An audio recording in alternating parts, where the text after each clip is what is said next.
The Dark Corridor. Here is the translation of the story you provided. The Dark Corridor. Elif woke up in the middle of the night. She had heard a strange noise in the silence of the house. She got out of bed and walked towards the source of the sound. The corridor was dark and only a faint light came from the hallway of the house.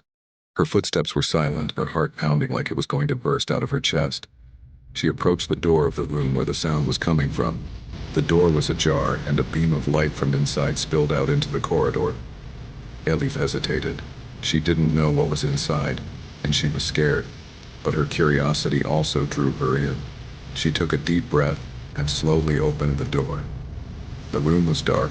Only the moonlight from the window was coming in. Elif tried to adjust her eyes to the darkness. Suddenly, she saw a shadow in the corner of the room. The shadow moved, and Elif's heart started beating with terror. The shadow emerged from the darkness and began to approach Elif. Elif froze. She didn't know what to do. The shadow drew closer, and Elif saw that it was a man. The man's face was dark, and it was impossible for Elif to recognize him. The man approached Elif and reached out his hand.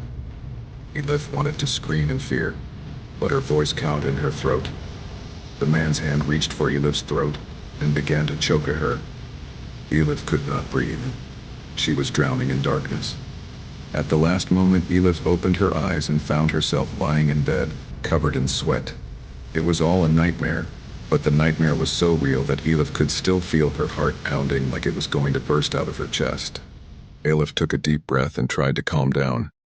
The nightmare had shaken her, but she was still alive. She got out of bed and went to the window. The sky was starting to light up outside.